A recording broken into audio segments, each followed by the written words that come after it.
Man United's decision to put Rashford up for sale is a mistake. Rashford is not the only Manchester United player available for a January transfer, but he is one certainly worth holding on to in this new regime. Bookmark. At 27, a footballer has probably had all the chances they need to fulfill their potential.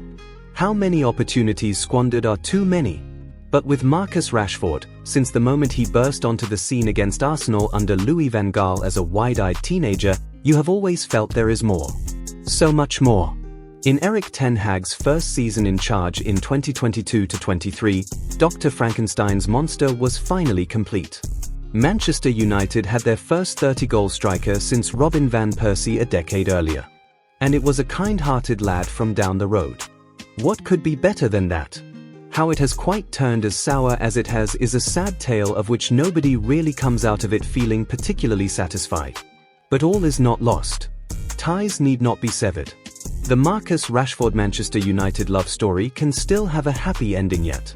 Of course, it is Rashford being available for a potential transfer in January that makes the headlines, but essentially Old Trafford could resemble a high-end Alderley Edge clearance sale next month, and in the summer to come, everything can go, for the right price.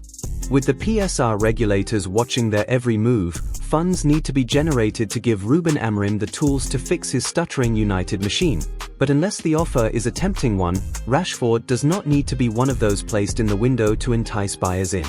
Most importantly, there have been signs of life again this season. Often shoved from pillar to post across the United forward line, Rashford has rarely stepped on the same blade of grass since Amorim took charge, given the Portuguese's desire to experiment with his initial lineups. That has not held Rashford back. He is the club's top goalscorer in the Premier League this season. While only 2 players have created more big chances this term, it is not his fault his teammates have been so wasteful. His 30-goal season is seen as an outlier.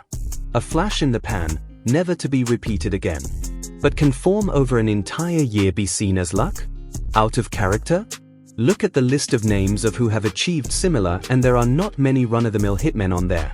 The scrutiny he faces is off the scale.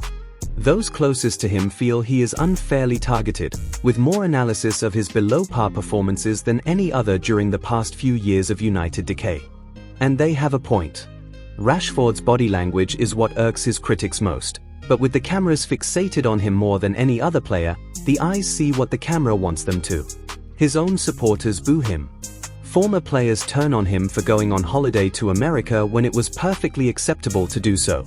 Then he is expected to give his all, unconditionally, every week. The wages are held against him, too. As is his lifestyle. But is it Rashford's fault he was offered such an exorbitant salary? Is he supposed to turn it down? Then ask yourself this: somebody offers you £250,000 a week, how would you live your life?